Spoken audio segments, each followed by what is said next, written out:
का इंजीनियर साहब ये कुली का हो रहल बा?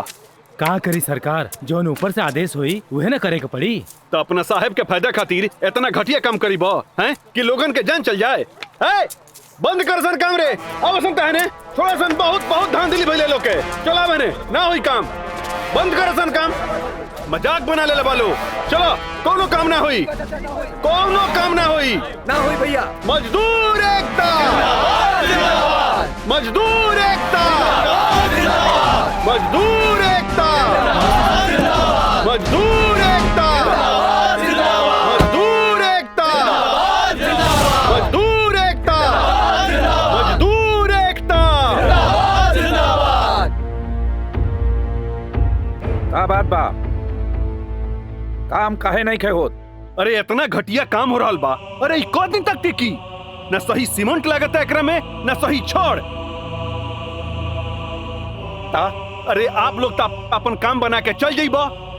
आखिर में इस सरकार तो हमनी खातिर बना रहल बानू क्षेत्र में।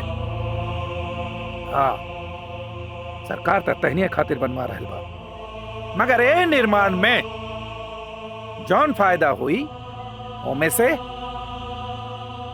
तोहनी के सबके हिस्सा मिली, सबके मिली। तोहनी के जितना मजदूरी हवे उससे 2 गुना ज्यादा। कितना? 2 गुना। कितना? 2 गुना। 2 गुना ज्यादा। बस अब जल्दी जल्दी सब काम पर जा। खबरदार, कोई काम पर ना जाई जब तक से सही तरीका से ही काम ना होई। कोई मजदूर काम ना करी और हमनी के उहे मजदूरी चाहिए जौन हमनी के हक बा। अब केहू काम ना करी, केहू ना करी। चला जा जा जा चला जा जा।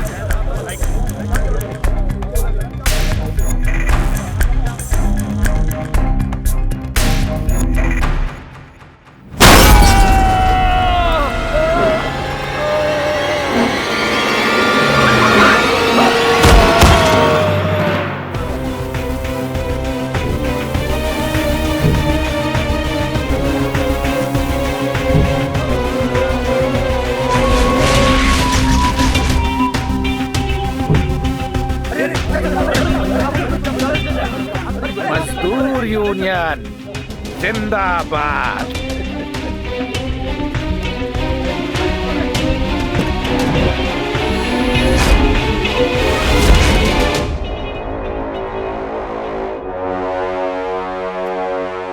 I don't like it. I don't like it. हट, चल पीछे, चल पीछे।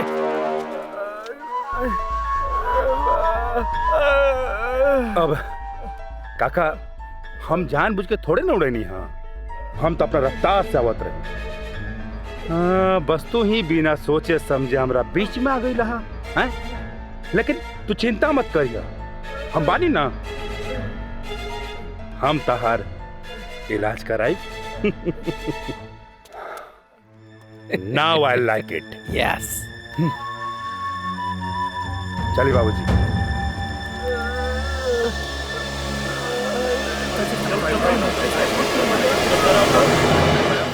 हम तो खाली बस इतने कहनी है भैया जी कि ये तरीका से पुल बनवला से पुल कमजोर हो जाई।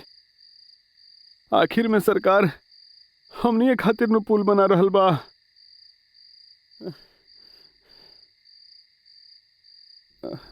बस हमरा यही कहला खातिर गाड़ी से उड़ा दहला सा।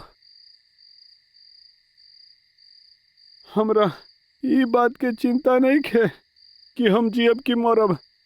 कोनो बड़ दुर्घटना हो गई ना तो बहुत लोग के जान चल जाई भैया जी।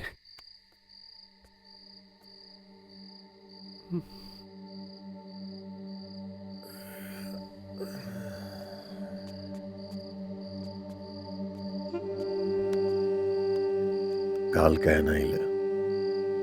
काल डॉक्टर के पास गई रहनी इलाज करावे खातिर। का कहलस डॉक्टर? डॉक्टर कहलस कि 15-20 दिन लागी घाव सुखाए में। पानी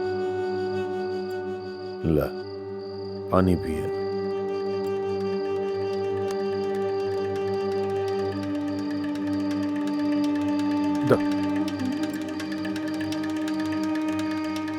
भैया जी, कुछ करी भैया जी, कुछ करी। सुशील, जी बाबूजी।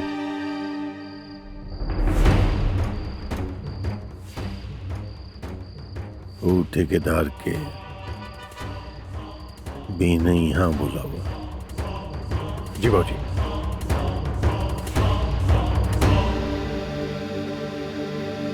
ई दिल्ली मंत्री जी के पास पहुंचा दा। एमे कुछ नया टेंडर हाँ के पेपर बा और कुछ कैश बा। जी। बहुत जरूरी बा पहुंचावल। हम आज के फ्लाइट से दिल्ली निकल जाता नहीं। प्रणाम। प्रणाम। शंकर सिंह नाम है हमार। प्यार से सब हमरा भैया जी बोले ले। बैठी।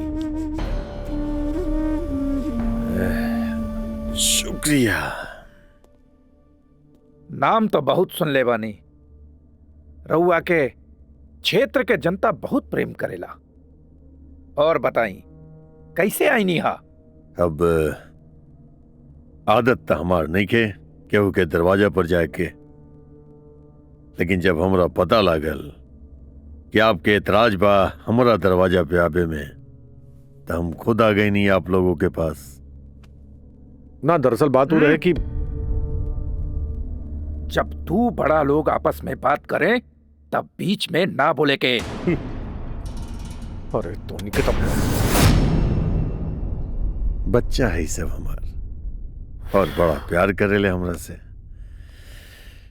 दरअसल बात ही बाकी हमरा एरिया के एक मजदूर आपके पुल निर्माण में काम कर रहा बा।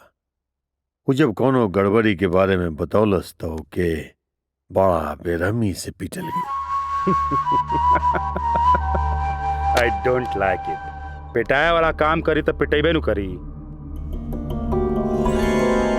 मजदूरी हम मजदूरन के काम के देनी, नेतागिरी के ना। हाँ, काम तो सबके ईमानदारी से ही करे के चाहिए, चाहे वो कोनो मजदूर होके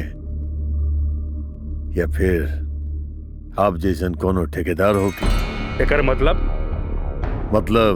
पुल निर्माण के काम हमरा एरिया में चल रहा बा और हम चाहब कि बिना कोनो गड़बड़ी के पुल निर्माण हो जाए। मतलब भैया जी, अगर हमें यहाँ काम करेगा बा तब बिना आपके परमिशन, बिना अनुमति के ना करें के हुई। जी एजा काम करे के बाद भैया जी की मर्जी से, चाहे राजी चाहे बेराजी। अच्छा भैया जी, आपके शायद हमरा बारे में नहीं खे पता। हम बिहार के हैं। 20 साल से हमार कंस्ट्रक्शन कंपनी देश के 20 राज्य में काम कर रहल बा। देश के बड़े से बड़ा मंत्री, बड़े से बड़ा अफसर हमरा एक फोन पे खड़ा रहला। दिल्ली से दुबई तक लोग हमरा के पहचानेला। अरे भाई, आपके क्षेत्र में एक छोटा सा काम लिए हैं, पुल निर्माण का। आपका संरक्षण और मार्गदर्शन चाहिए। हाँ, हुकुम करिए, हम का सेवा कर सकेनी। नहीं नहीं, अभी कोई जरूरत नहीं है। जरूरत पड़ेगा तो हम आपको बताएंगे। नमस्कार। नमस्कार।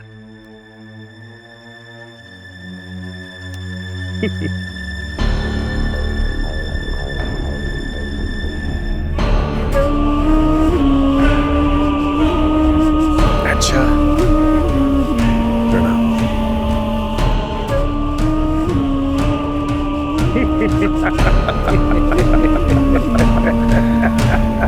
आज आइल बा ऊट पहाड़ के नीचे। अरे ये सब तो छोट मोट गुंडा हा। औरत ना अब एक नहीं क्या होगा पता चली।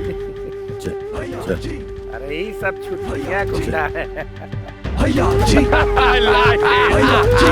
it, बाबू।